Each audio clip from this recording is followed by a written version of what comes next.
Bonsoir à toutes et à tous et bienvenue à cette nouvelle édition de Direct. Ce matin, le chef de l'État, le président Abdel Fattah el-Sisi, a inauguré la première conférence de la coalition nationale pour l'action civile et le développement. Il s'agit en fait d'une coalition qui regroupe 24 associations et qui organise plusieurs activités afin de soutenir les tranches de la société les plus démunies, les plus défavorisées, justement surtout dans les villages lointains. Tout ce qui s'est déroulé dans la journée d'aujourd'hui, les travaux, les activités, nous allons essayer de les aborder ce soir. Et pour vous parler de ceci, nous avons le plaisir d'avoir avec nous ce soir M. Ahmed El-Lessi Nassef. Bonsoir, M. Ahmed El-Lessi Nassef. Vous êtes expert international en éco-gestion. Ravi de vous avoir parmi nous ce soir. Bonsoir.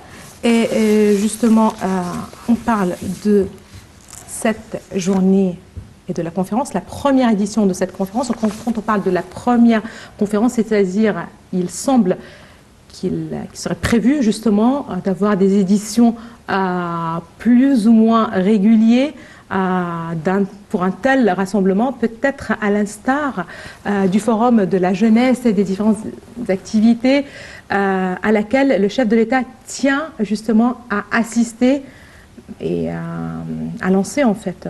Tout d'abord, quel regard vous portez sur cette conférence, sur l'idée même? Je pense que l'idée est vraiment une idée très stratégique et ça vient dans un contexte qui est très difficile, économique qui est très difficile, surtout pour les tranches de la société qui sont un peu moins privilégiées. Je pense l'idée de synchroniser une quarantaine des formations de groupes civils, des institutions, c'est une très bonne idée parce que normalement il y a pas mal de duplications, il y a plusieurs travaux qui sont répétitifs entre l'un et l'autre et les faire venir ensemble dans un forum où tout le monde peut présenter ce qu'il a, on peut créer une coopération, on peut réduire le coût, on peut avoir des échanges d'idées entre les groupes différents. Je pense que c'est très bénéficiaire pour tous les participants et pour le pays. Très bien. Je rappelle que depuis son lancement en mars 2022, l'Alliance nationale pour le développement civil a eu un rôle majeur dans l'enrichissement du travail civil. Il s'agit d'une opportunité de partenariat entre les institutions de la société civile afin de soutenir les groupes les plus nécessiteux. Je vous invite, M. Ahmed El-Lessi Nassef et vous, chers téléspectateurs, à suivre un commentaire sur cette conférence.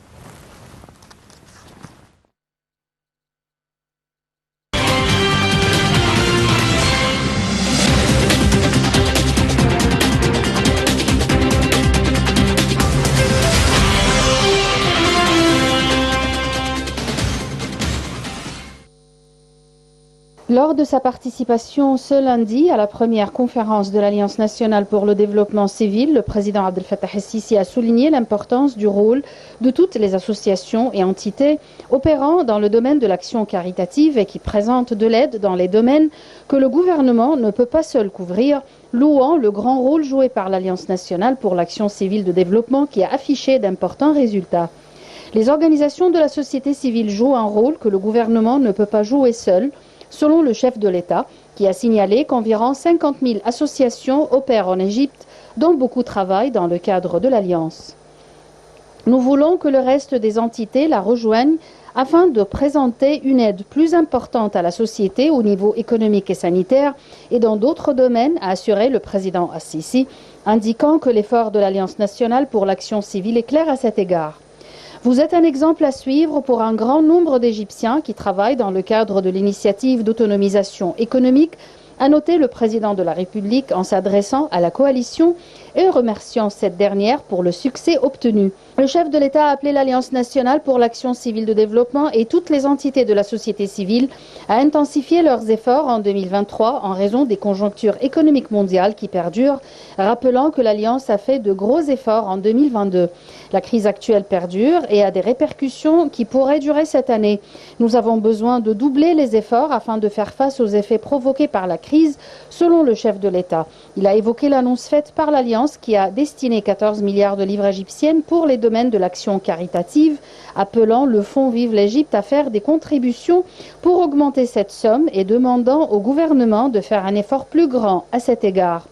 L'adhésion d'autres entités à l'Alliance nationale pour l'action civile de développement permettra d'enregistrer d'importants résultats au niveau économique ou sanitaire ou dans d'autres domaines, a souligné le président Al-Sisi.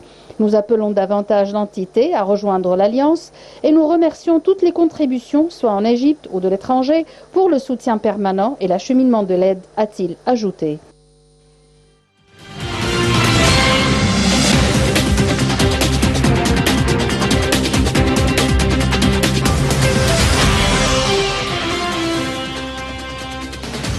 Retour à vous, M. Ahmad El-Sinance. Je rappelle que vous êtes consultant international en éco-gestion et justement on parle d'une conférence qui parle en deux mots de la solidarité sociale. Enfin, en fin de compte, le gouvernement ne peut pas tout assumer. C'est très dur pour un pays comme l'Égypte. C'est très dur pour n'importe quel État, certainement. Quelle est l'importance justement de telles alliances, de telles entités justement pour soutenir le travail de gouvernement, aller de pair et travailler de pair avec le gouvernement justement pour le mieux du citoyen? Ce projet me rappelle un mot très fameux par Confucius. Il disait, au lieu de me donner un poisson, apprendre-moi à pêcher. Et là, c'est plus ou moins ça. Parce que vraiment, il y a deux dimensions pour ce projet. Le premier dimension, c'est la dimension sociale, qu'on vise avec ce projet les classes les moins favorisées ou privilégiées dans la société égyptienne.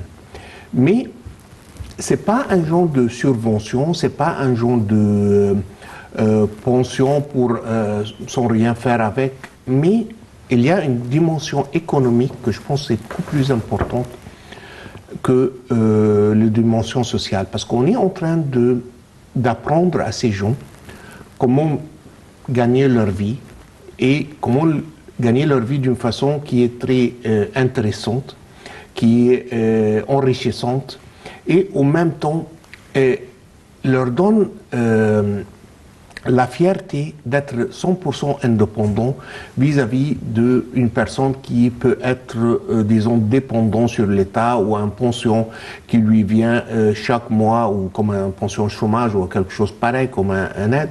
Mais au lieu, ils deviennent des petits entrepreneurs, si vous voulez. Si on regarde quelques grandes économies qui sont même un peu plus sous-développées que l'Égypte, si on regarde l'Indonésie, si on regarde l'Inde par exemple, tous ces pays ont comme grande base, avec les centaines de milliers d'habitants qu'ils ont, ils ont comme base ce qu'on appelle le microéconomie, l'évolution des microéconomies. Et là, je pense qu'en Égypte, on est en train de commencer à faire ça. On est en train de voir des petites sociétés ou une petite famille qui est en train de prendre un genre de travail, un petit morceau de terre, qui sont en train de cultiver, ou quelques têtes de vaches. Ce sont des petits projets qu'avec un très grand focus qui vient de la part de ces gens, va être très enrichissant et va former un genre d'indépendance, un genre de métier, si vous voulez, un genre un business qui est indépendant, pour que cette petite famille puisse gagner son pain au lieu d'être dépendant sur l'État et sur l'aide infiniment. Donc là, je pense que c'est très bien ce qui est en train de se passer. C'est quelque chose qui est en train de mettre l'idée de positivité, que si tu travailles, on va te donner les moyens, on va te donner le savoir-faire, on va même t'aider à commencer avec un petit capital, mais après ça, le ballon est dans... Il faut dans se le lancer. Voilà. Absolument. Et là, c'est le moment de travailler. Et je pense que ça va aller très bien. Et les résultats, les quelques exemples qu'on a vus se présenter devant le président, ont démontré ça. Donc, au bout de quelques mois, presque un an et quelques, ils ont pu arriver à régulariser un genre de business, un tournage d'une petite affaire, et ça se passe très bien. C'est intéressant justement de rappeler dans ce contexte que, puisque vous le mentionnez, les efforts déployés par le ministère de la Solidarité sociale qui œuvre en fait à soutenir et la femme et les jeunes surtout, justement pour les mettre sur les rails, pour commencer un petit travail et être capable d'être indépendant. Aujourd'hui, ce matin, en fait, le président Sissi a souligné l'importance du rôle de toutes les associations et entités opérant dans le domaine de l'action caritative et qui présentent de l'aide dans les domaines que le gouvernement ne peut pas seul couvrir. Le président Sissi a loué aussi le grand rôle joué par l'Alliance nationale pour l'action civile de développement et qui affichait d'importants résultats. En fait, il y avait toujours des organisations, des ONG caritatives certainement. Il y avait aussi les efforts individuels. Quelle est l'importance d'une telle alliance? C'est-à-dire à quel point la formation d'une alliance et qui regroupe sous la tutelle les différents organismes et, qui travaillent pour le citoyen, justement, quelle est l'importance d'une telle formation?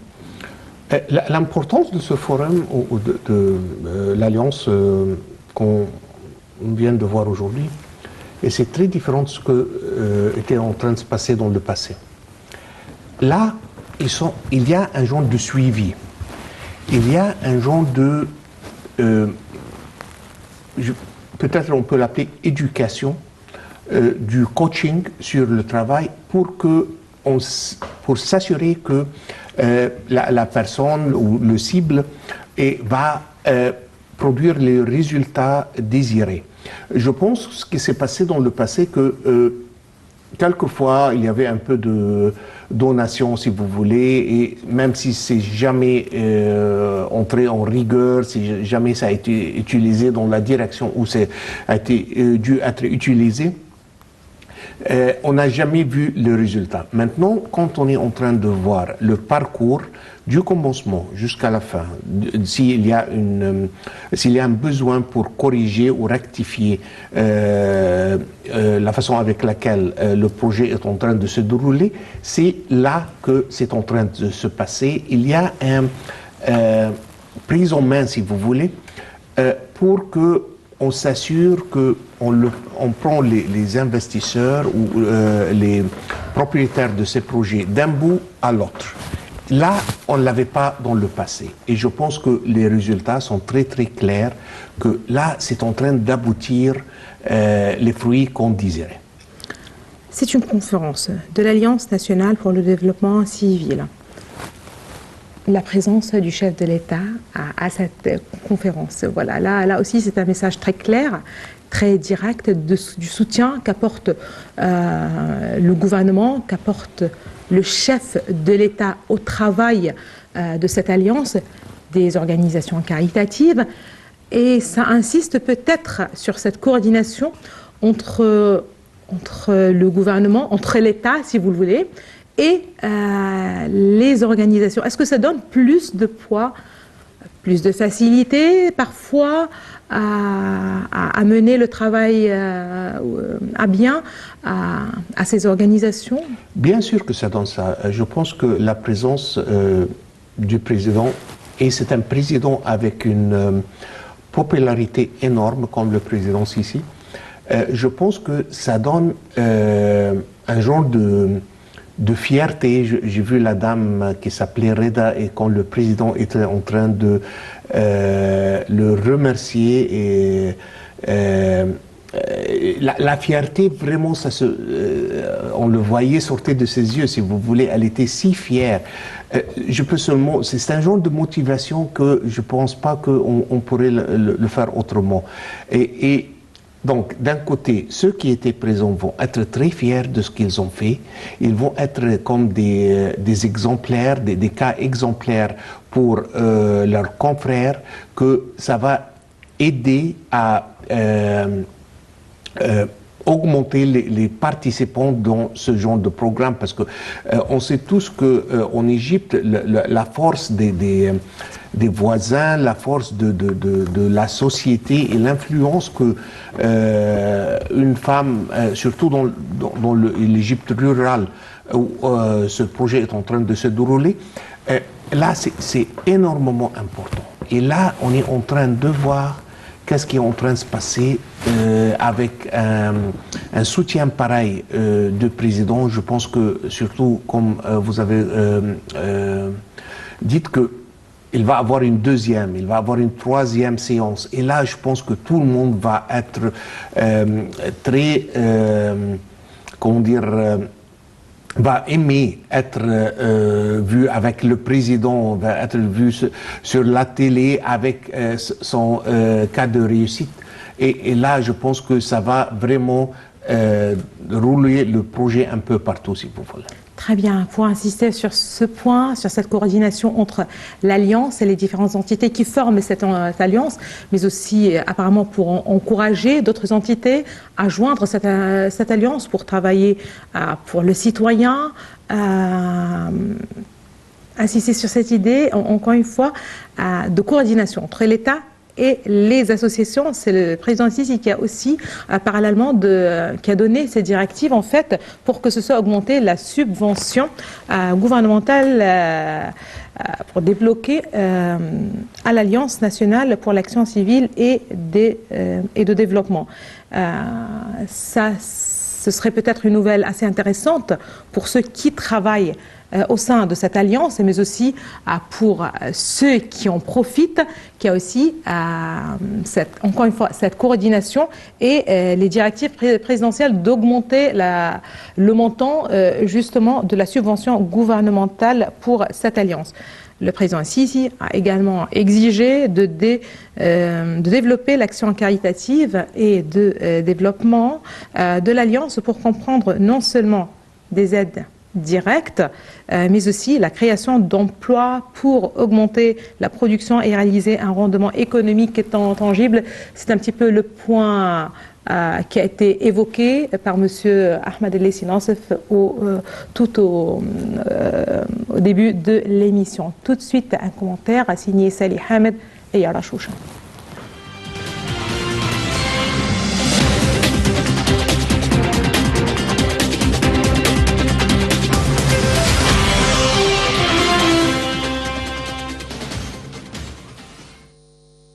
Le président Abdel Fattah el-Sisi a ordonné de consacrer une nouvelle aide gouvernementale d'1 milliard de livres égyptiennes à l'Alliance nationale pour le travail communautaire, portant le financement total fourni par l'État à l'Alliance à 10 milliards de livres égyptiennes. Une décision annoncée à l'issue d'une réunion qu'a tenue le chef de l'État avec le Premier ministre Mustafa Madbouli, le chef du service des renseignements Abbas Kamel et les présidents des ONG membres de l'Alliance. Ce soutien coïncide avec la déclaration de 2022 comme l'année de la société civile et s'inscrit dans le cadre des efforts visant à étendre l'ombrelle de protection sociale pour englober plus de citoyens plus nécessiteux, a indiqué le porte-parole de la présidence Bassam Radi dans un communiqué. Le président Assisi a demandé aux membres de la coalition de développer leurs activités caritatives de façon à ne pas se limiter aux aides financières, mais à s'étendre à l'établissement de projets de développement permettant de créer des emplois et d'augmenter la production. L'Alliance a été lancée en mars 2022 pour assurer un engagement efficace des ONG dans le développement et la satisfaction des besoins des classes défavorisées. Elle regroupe 24 associations et organisations de la société civile, dont l'Union générale des ONG et l'initiative Haya Karima ou Vie décente. Elle travaille dans plusieurs domaines, dont la santé, l'éducation, l'urbanisation et la sensibilisation, en coordination avec le gouvernement. En juillet dernier, le ministre des Finances, Mohamed Maït, a déclaré que 356 milliards de livres égyptiennes du budget de 2022-2023 allaient être alloués à la protection sociale et aux subventions, tandis que 400 milliards de livres égyptiennes supplémentaires serviront à améliorer les conditions des employés du secteur public, que ce soit dans les salaires ou les primes. C'est dans ce contexte que le député Talat Abdelkawi, membre de l'Alliance et président de l'Union générale de la société civile, estime que l'aide supplémentaire présentée par le président Assisi à l'Alliance permettra d'atténuer les conséquences de la crise économique actuelle et d'augmenter le nombre de bénéficiaires des programmes de protection sociale. En juillet, l'Alliance avait consacré 2,4 milliards de livres égyptiennes pour soutenir 400 000 familles pauvres par le biais des pensions mensuelles pendant un an, pour atténuer les impacts de l'inflation. L'initiative de protection sociale Wasl el-Khir est également destinée à fournir des aides alimentaires, des soins médicaux et des opportunités d'autonomisation économique à environ 5 millions de familles en 2022. L'Alliance envisage aussi l'intensification de ses efforts dans la mise en œuvre des petites et moyennes entreprises.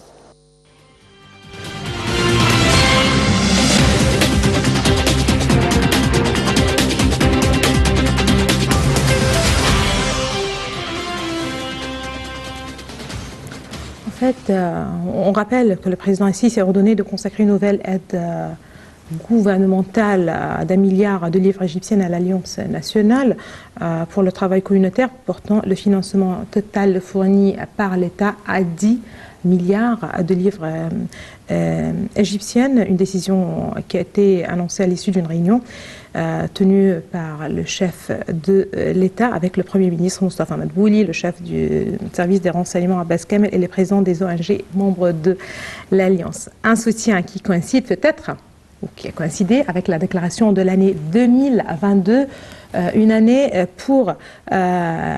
de la société civile, et s'inscrit certainement dans le cadre des efforts déployés par l'État et qui visent à étendre la protection sociétale, ou si vous voulez, bien l'ombrelle de cette protection sociale qui devrait ainsi englober plus de citoyens nécessiteux. On parle de chiffres assez importants quand on parle de 10 milliards de livres égyptiennes qui ont été déversés ou débloqués pour aider certaines communautés, certaines tranches sociales, surtout dans les villes et villages les plus lointains.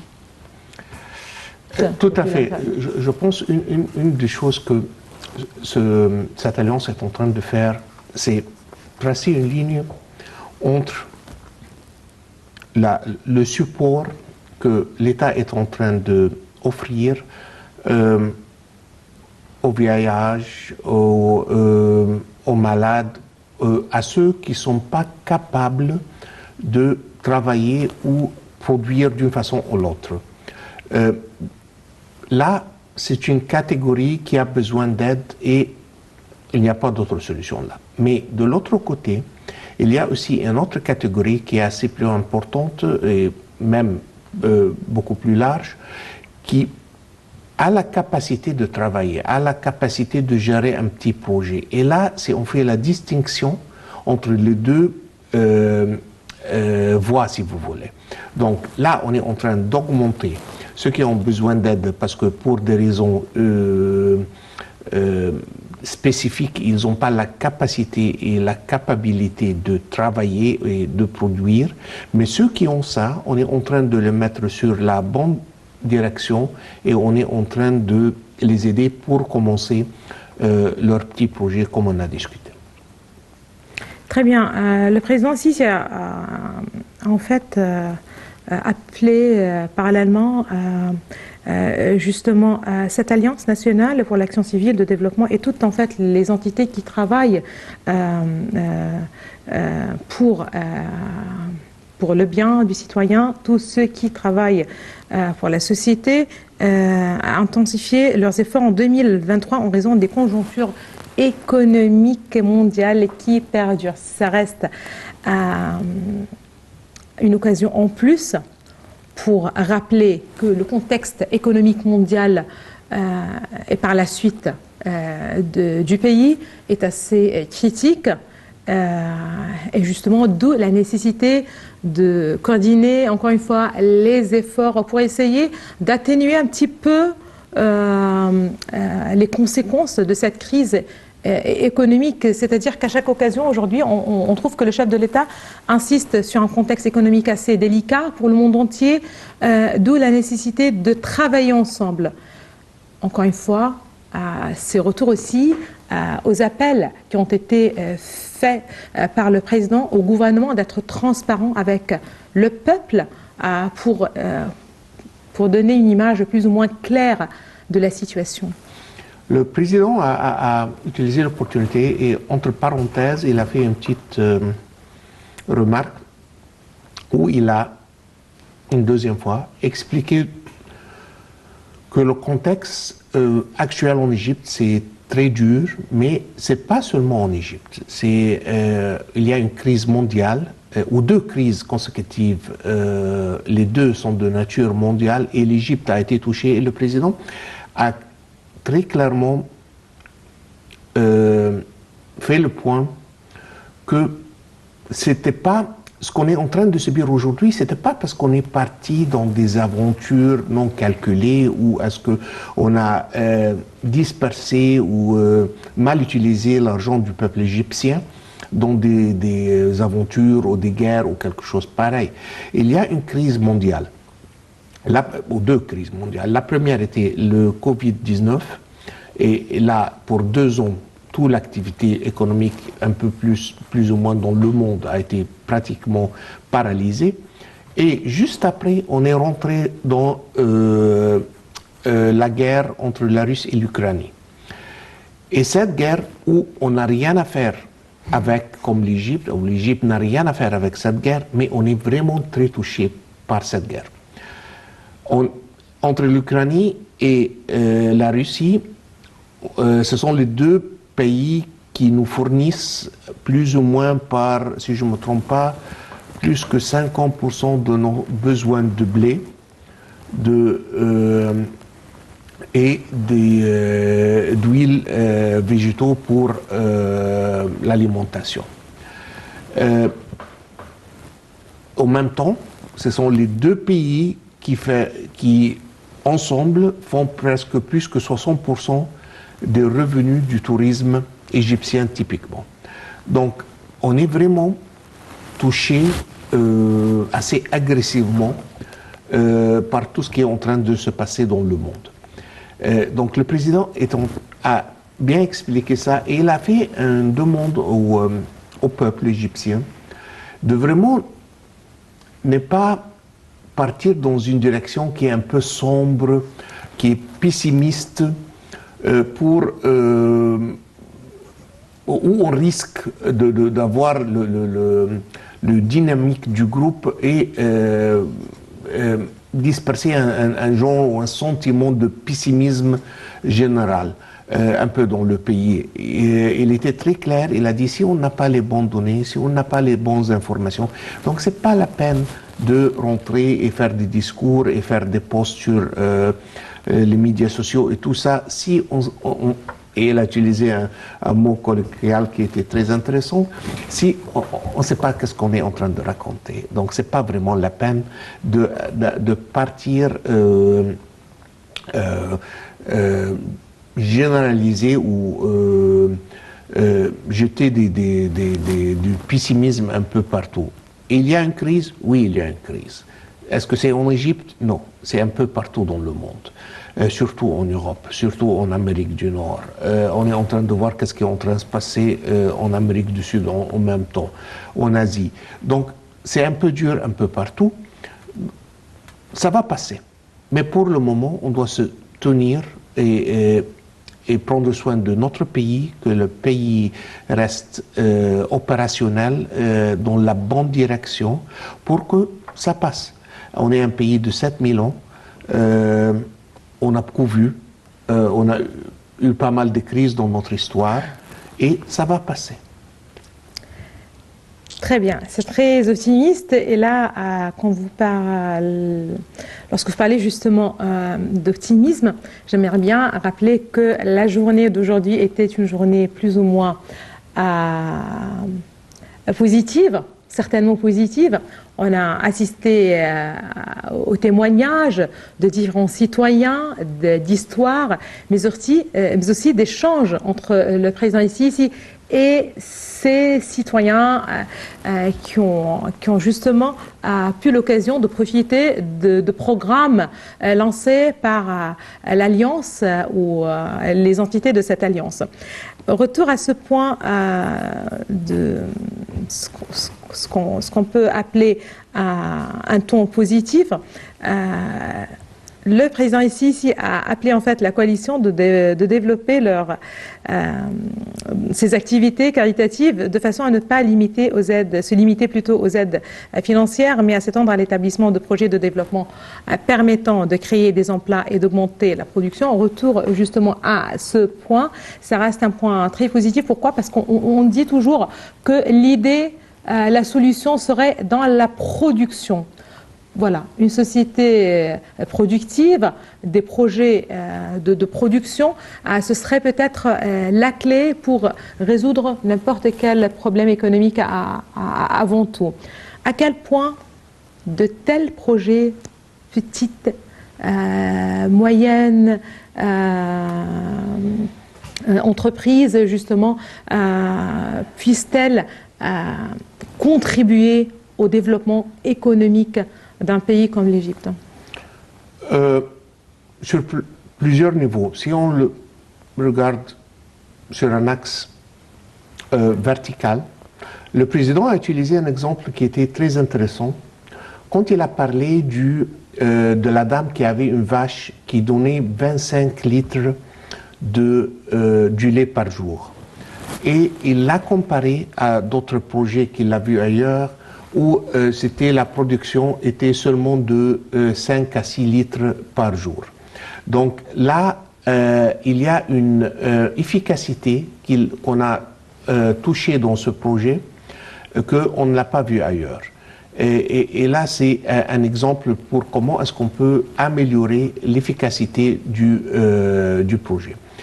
D'un autre côté, horizontal, c'est l'expansion ou l'extension de ce projet qu'on est en train de rendre des familles qui normalement n'étaient pas productives à des centres économiques où ils peuvent produire quelque chose, ou agriculture ou alimentaire, pour s'aider et faire un peu de surplus pour eux-mêmes, pour commencer avec, qui va finalement retourner par la prospérité pour la société.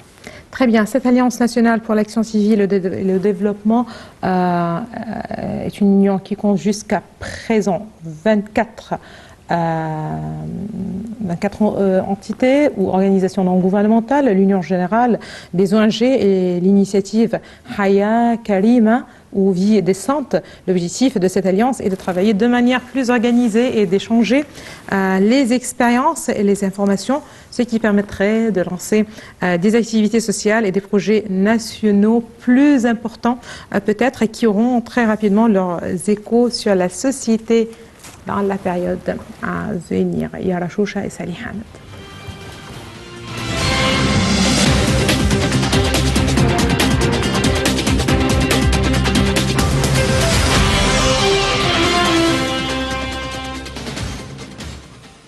L'Alliance nationale pour l'action civile et développementale est une transition radicale au niveau du travail communautaire. Ce dernier sera dorénavant beaucoup plus organisé à travers une base de données incluant toutes les ONG, leurs activités et également toutes les villes et tous les villages dans les gouvernorats et leurs besoins les plus urgents ainsi que les genres de services qui manquent.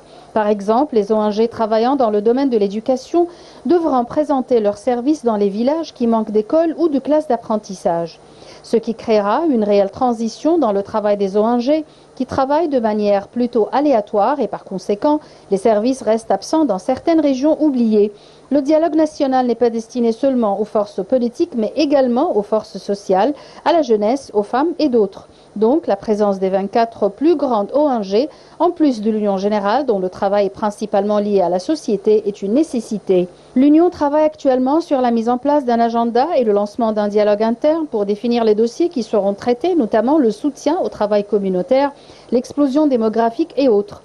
Les ONG participent au travail social, soit via les initiatives gouvernementales et présidentielles, notamment Vie décente, soit en lançant leurs propres projets de développement social, tels la création d'écoles, d'hôpitaux, d'usines et de bibliothèques. Les ONG se chargent d'environ 30% des services sanitaires caritatifs. Elles sont financées principalement à travers les dons ou parfois à travers les participations financières des organisations. Les procédures de financement et de donation sont supervisées par la loi et les ministères concernés.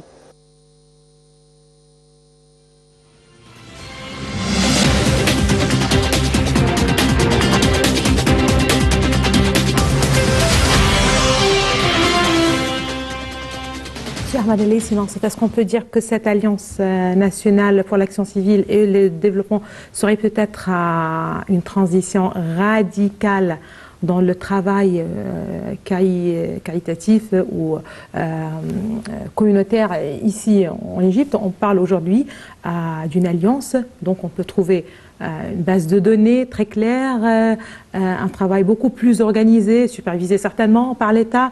À quel point c'est important d'organiser le travail caritatif en Égypte? Est-ce que c'est vrai que c'est un point de transition dans le travail de ces sociétés? Si je peux prendre l'analogie quand deux sociétés se mergent ensemble, c'est pas très loin de ça. On a 24 ONG qui sont en train de travailler dans des domaines un peu différents, mais dans les mêmes directions, pour la même direction, si vous voulez. Je suis sûr qu'il y a pas mal des synergies, qu'il y a pas mal de duplications, que le travail est fait peut-être quelquefois 24 fois. Quand ces ONG viennent ensemble et ils forment une entité, là on peut voir très simplement qu'il va avoir une réduction dans ce qu'on appelle un rework ou une répétition qui n'ajoute rien. Et là, les efforts vont être concentrés pour une productivité qui est beaucoup mieux, qui va vraiment aider à atteindre les objectifs de ces ONG tous ensemble, mais avec un parcours beaucoup plus court et beaucoup plus moins cher.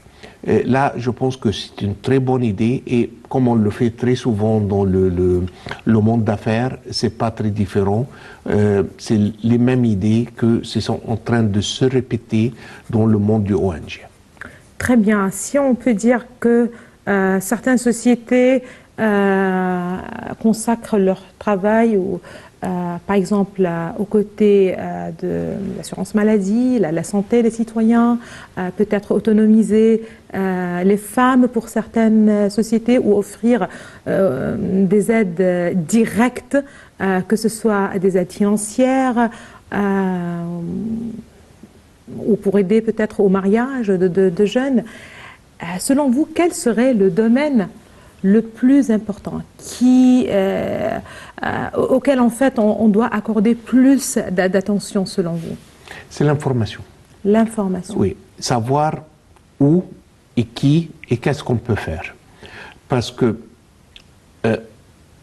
si par exemple on va commencer les mêmes tests, les mêmes trajets si vous voulez, un peu partout dans tous ces petits villages, ça va prendre beaucoup de temps. Mais si on a l'information que tel ou tel projet ou un genre de agriculture ou n'importe quoi, parce qu'il y a plusieurs activités où ce genre d'activité a été essayé et ça peut bien aller ou non dans cet endroit. Avoir de l'information, c'est énormément important pour qu'on puisse synergiser les efforts de ces 24 NGO. Très bien. Dans ce contexte, j'aimerais bien rappeler que le dialogue national est en principe n'est pas en principe destiné uniquement aux forces politiques, mais également aux forces sociales, à la jeunesse certainement, aux femmes et d'autres. Donc la présence de 24 organisations ou sociétés parmi les plus importantes en Égypte, en plus de l'Union générale, dont le travail est principalement lié à la société, est une nécessité. J'aimerais bien rappeler que l'Union travaille actuellement sur la mise en place d'un agenda et le lancement d'un dialogue interne pour définir les dossiers qui seront traités. Je viens de vous poser justement la question: quel serait le dossier le plus important selon vous? Vous avez précisé que l'information vient avant tout. Et donc quand on parle de dossiers, notamment le soutien au travail communautaire, l'explosion démographique et autres, vous avez parlé, j'aimerais bien revenir à l'information. Quelle est l'importance de la formation? Ça vient, si vous voulez, si on a l'information, mais les gens ne sont pas formés pour comment utiliser l'information, c'est comme on n'avait rien. La formation, c'est mettre en œuvre ce qu'on sait, c'est mettre en œuvre le savoir-faire qu'on a pu accumuler avec l'expérience différente où on a subi des réussites, mais aussi des échecs un peu partout. Et ces échecs sont très utiles pour qu'on ne les répète pas. Donc, former les gens, qu'ils soient capables de faire leur rôle, qui est différent une deuxième fois. Avec 24 NGO, on a plusieurs domaines, mais l'idée, c'est de former les gens très simplement et d'une façon efficace pour qu'ils puissent atteindre leur objectif qu'on a précisé chacun pour son projet. Très bien. Le dossier de l'éducation passe avant tout. La formation des citoyens, c'est un point crucial, certainement pour le développement en général. Là, si je dis que ces organisations ou ces entités sont financées principalement à travers les dons ou parfois à travers les participations financières des organisations, certainement, je rappelle, entre guillemets, là, que les procédures de financement et de donation sont supervisées par la loi et les ministères concernés. Là, qu'est-ce que vous dites, M. Ahmed El-Leissi Nassef, dans ce contexte? Comment justement encourager les gens dans ce contexte économique délicat d'offrir, d'aider, de participer quand même dans un cadre, encore une fois, économique assez critique et délicat, comme je viens de le dire? Deux choses à noter ici. La première, il y avait presque 7 ou 8 ans, on a découvert que on avait un état chaotique tout à fait pour tout ce qui est donation. On avait pas mal de donations qui venaient un peu partout, hors de l'Égypte, mais malheureusement, ça a été utilisé dans tout genre d'activités très différentes de les activités où il était destinataire, mais ça a été utilisé pour financer des groupes terroristes et pas mal des activités contre l'État. Et là, quand on a mis les règles en place, on est en train de utiliser les donations ou les aides ou le support qu'on est en train d'obtenir pour que ça soit utilisé dans la bonne direction. Et je pense, le deuxième point, c'est là, parce que la situation économique est critique, parce que c'est difficile. C'est là que les gens vont vraiment vouloir travailler dur pour atteindre leurs résultats. Si c'était la vie en rose et tout le monde avait ce qu'il avait besoin et un peu plus, ça aurait été 10 fois plus difficile, moi je pense, de lancer un programme pareil. Donc je pense que, comme on dit toujours, de chaque crise, on a une opportunité. Je pense que la crise économique présente, ça nous offre l'opportunité de former ces gens, les faire apprendre comment travailler, comment être indépendant financièrement, pour qu'ils puissent vraiment avoir un genre de projet pour gagner leur vie, pas seulement aujourd'hui, mais pour les années qui viennent aussi. Merci beaucoup à vous, Monsieur Ahmed El Sinance. Vous êtes consultant international en éco-gestion. Merci beaucoup d'avoir été parmi nous ce soir. Merci à vous. Justement, un dernier mot, peut-être, Madame, Monsieur. Certainement, le travail organisé est très important et crucial, mais toute action individuelle et personnelle a toujours eu en fait une importance très particulière.